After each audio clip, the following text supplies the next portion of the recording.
Now, the fourth fundamental right, right to the freedom of religion. When we mentioned about the right to freedom, we have given the choice to do whatever you want. In the previous fundamental right, we already discussed what are the restrictions, what are the boundaries that bound an individual other than to insult or hurt or harm the other's freedoms. Like for example, if you want to do something which you like, it should not be harming or hurting others' feelings. Then you are having right to freedom. If you hurt or create nuisance for the others because of your right to freedom, then there can be a severe restriction against that. Now moving ahead from then, that religion is an important factor in everyone's life as an Indian. We all believe or practice one or the other religions.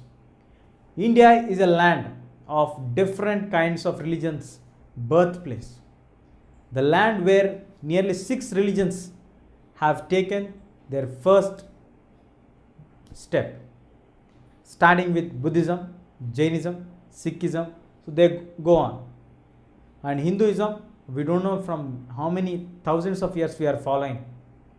Now moving on to understand, other than Hindus, we have good number of Muslims, we have good number of Christian people, we have Sikh followers, then we have Zoroastrians, Jainism people, Buddhism people, Parsi community people. These all are the different kinds of people or different religious practicing people living in our country. India became an independent country on 15th of August 1947. On that day itself, India got partition. Pakistan was created only and only on the basis of religion, Islam.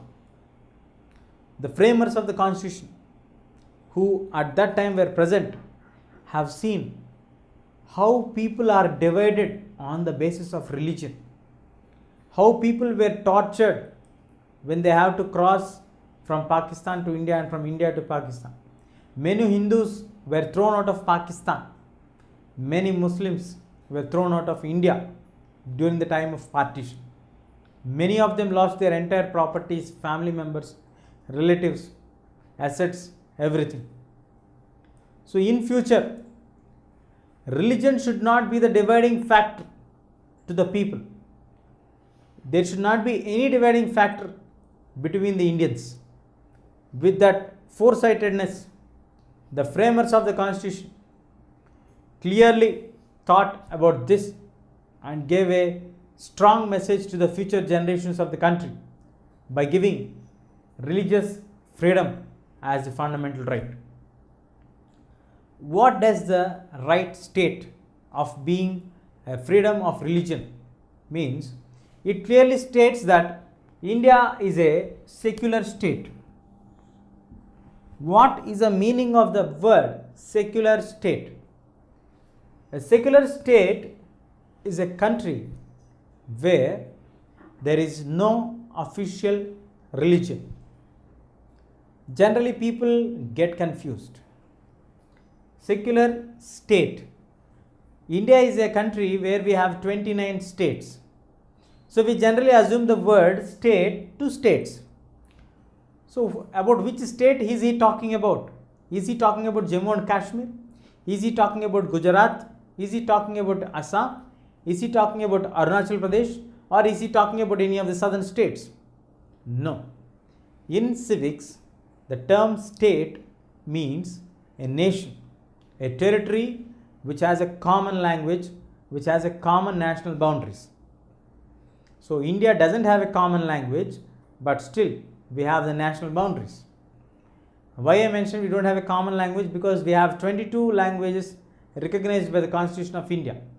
Now moving on further, a secular state is a state which does not propagate, the government does not propagate any of the religion or the religious practices officially.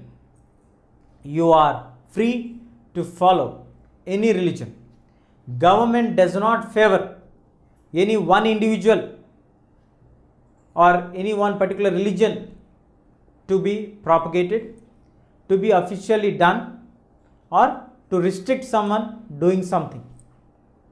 You as a citizen can profess, can preach your religion. Whichever religion you are practicing, you can preach your religion. You have the freedom to preach your religion. And the second, you have the right to practice your religion. The customs, the traditions, whatever your religion propagates to you, you can follow them. The propagation, you can give the message to the others, or you can form your own communities, your same people who follow the same religion, communities also. When I mentioned about the profess, or when I mentioned about the propagation, it doesn't mean that you compel the others to follow your religion. You force the other community people also to follow your rules and your regulations. No, there should not be any compulsion from any side, or there should not be any pressure from any corner to pressurize them to come towards this religion or to go from this religion to the other religion. And at the same time, there is a free to change your religion.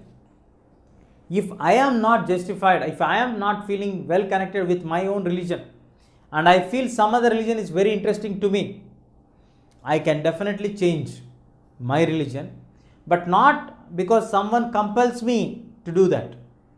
I, with my own interest, if I want to change, then only I can change.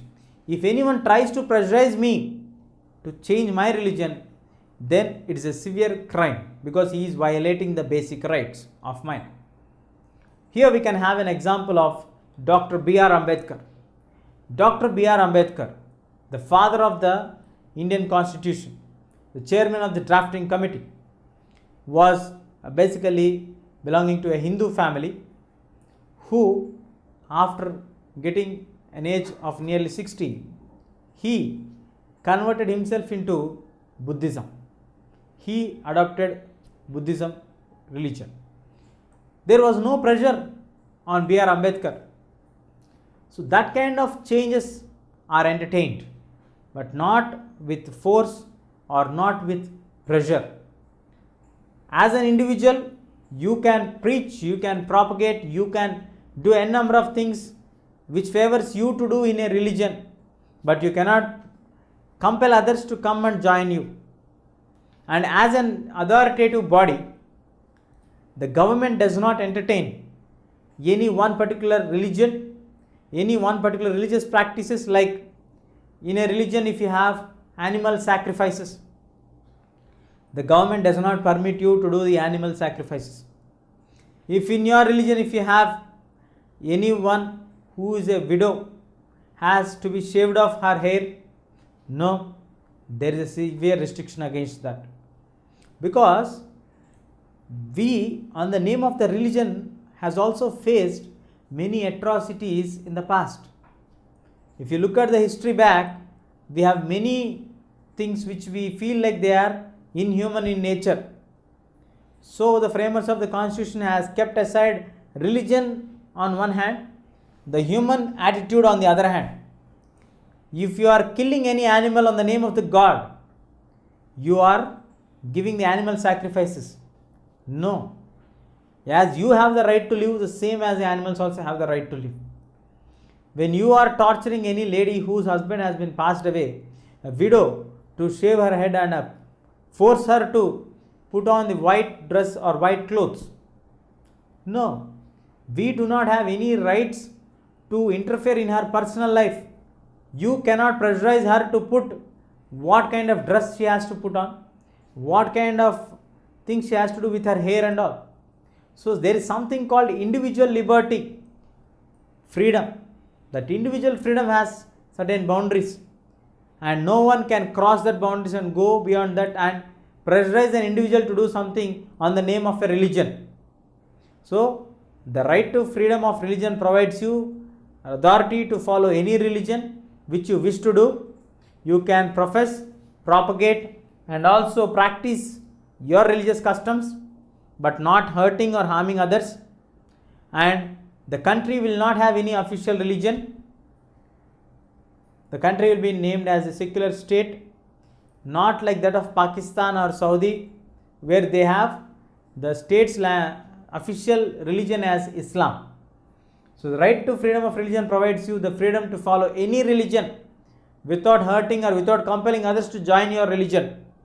So with this, the right to freedom of religion has been set aside from the official works of the government, and human attitude has been brought up in place, where religion is something which is very personal when it comes to the individuals, and human values have been given top priority.